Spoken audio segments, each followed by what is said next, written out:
You guys keep asking me for a massive bike check video, and I've been avoiding it. There have been so many bikes in this channel, some of which are no longer in my possession. Plus, the bike dungeon is not exactly in showroom condition.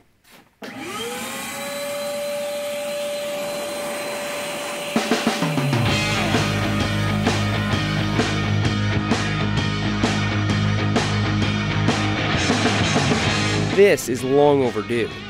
Not just a cleanup, but a reorganization of this space.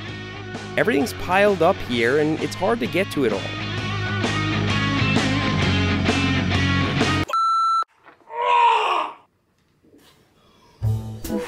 So while the dungeon is being remodeled, I'll do my best to summarize the bike situation.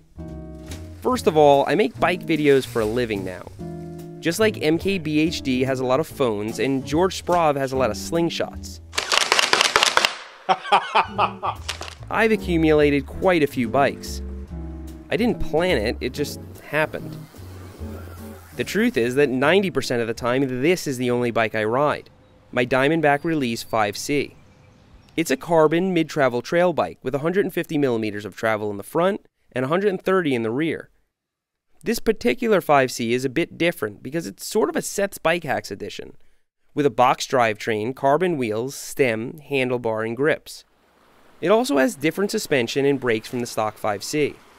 If I could only have one of my bikes, it would be this one, so it's no coincidence that I ride it the most. Lately, the bike I've been riding second most is the Murder Machine. It's the only bike I've given a name.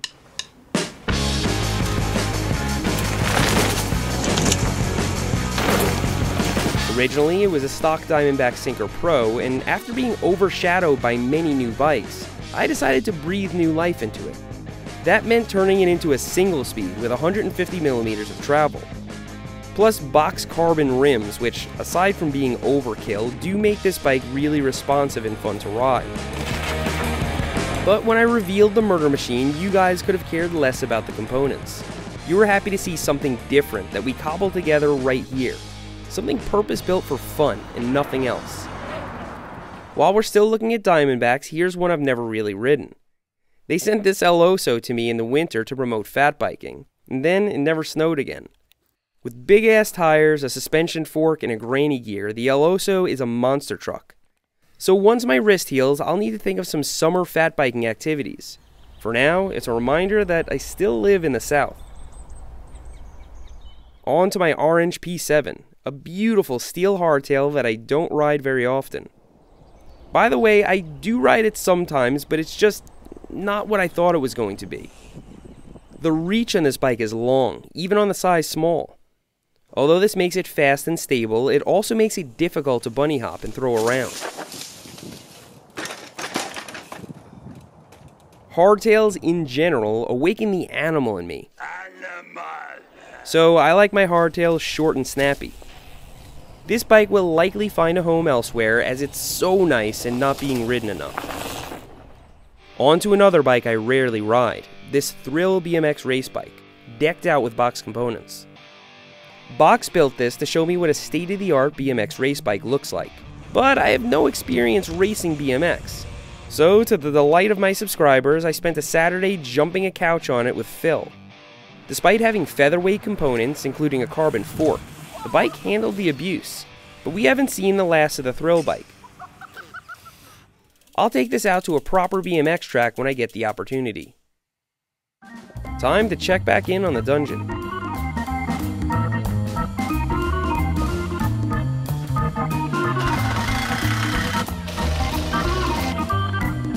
Things look like they'll be ready soon, so let's talk about some bikes that I don't have on premises. First of all, my Diamondback Mission 2 is now Kevin's. You might have seen Kevin on the single track sampler as the roadie that Alex took mountain biking. Shortly after that video, he was looking for a mountain bike, and the Mission 2 fit the bill. Another bike we haven't seen in a while is the Trek 4900, which is the hardtail that started it all. You'll be happy to know that it's still very much in service as my sister's mountain bike up in Rochester. All the same parts, including the D&M dropper post, are on it. Also missing is my steel Panasonic bike, which is still mine but with a friend in Florida. While I already did a video featuring my freak bikes, I'll update you on the whereabouts of the Fat Ripper. I left it with my mom in Florida because that's a place I'll actually ride it. Here in Asheville, it's not of much use, but for Miami rides, it's a dream come true. Let's check out the dungeon again. Much better. I built a ramp for easy access to the top. With proper bike storage, it's noticeably less cluttered in here, and dare I say, primed for more bikes. I'm also surprised at how good of a place this is to get work done, with very little noise and no distractions. With that, let's have a look at the long-term storage up here. Starting on the far left is the inexpensive Overdrive Xc Bike from this fall. I used it to demonstrate what a decent entry-level hardtail should have at a minimum. I also made some upgrades to it, like adding a chain guide and better tires. I'll probably find it a home with a deserving beginner this summer. Someone who doesn't ask for it. Next is this SE Lager, which belongs to my wife. With so many other bikes to choose from, this doesn't get much use these days. But it's a solid single-speed urban bike with all the necessities and no frills. To the right of the Lager is something entirely different, my 24-inch Street Trials bike. I bought this inspired foreplay over 5 years ago now to try and learn some trials on. I didn't stick with it long enough, and maybe that's why I didn't find it all that fun. Trials is incredible to watch, and one could be deceived into thinking that it's easy to get the hang of. Some of you said I should use it as a dirt jumper, but the geometry and components are laughably unsuitable for that.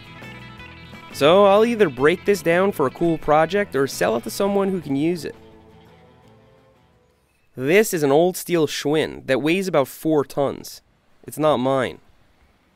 And speaking of bikes that weigh 4 tons, here's the Genesis Walmart bike that Alexander descended 3,500 feet on. I had an identical bike which didn't survive the descent. Oh, that was bad. That sounds bad. What happened? What happened? As you can see, the Genesis is now kitted out with some parts I had laying around.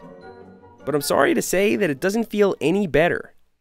This process was going to be a video, but it got me so frustrated and pissed off that I decided to work on something else.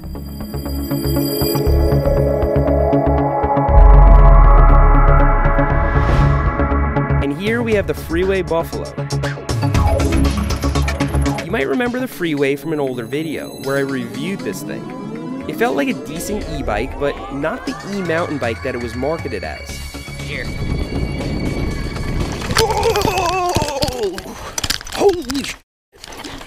I gave it to my 86-year-old grandpa, and he loved it, until it stopped working. Then I put on a bike that would not work.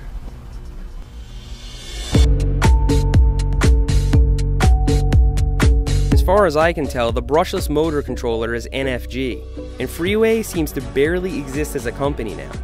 So I'm going to try and repair it myself and get it back to Grandpa.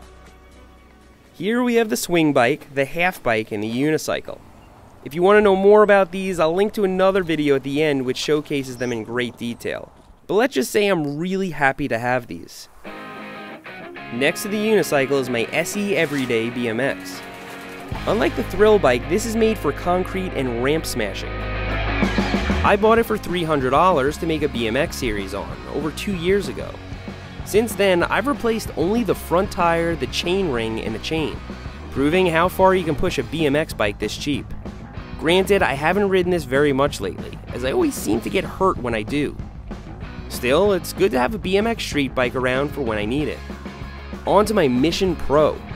It's long and slack, has plenty of travel, and takes a serious beating. For those reasons, I use it to ride park, and might even race it this summer.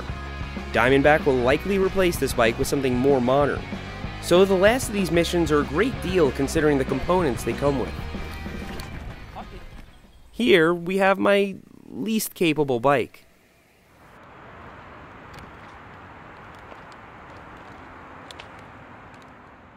And finally, my road bike. It's a Lightspeed Antares. The most we saw of this Lightspeed was during my camping trip to Key West, where the single-track sampler and I rode over 200 miles through urban hell, endless swamp, and finally, tropical paradise. We encountered many challenges along the way, making the Key West series an instant classic. Despite being over 15 years old, this bike weighs around 19 pounds, features great components, and rides smooth as butter. There was a time when I rode this more, and I might pick it up again for cardio while my wrist finishes healing. So there you have it. I hope you liked this bike check video because you probably won't see all of these next time. I plan on changing up my fleet in the future, but I don't plan on growing it. I'm not a collector, so it feels weird owning things I don't use. But I might make exceptions for some things, like the frame to my Diamondback Release 3, which is on what I now call the Wall of Frame. The Wall of Frame is for parts that aren't in use, but may or may not come out of retirement for future projects. Projects like the Murder Machine. With that, thanks for riding with me today, and I'll see you next time.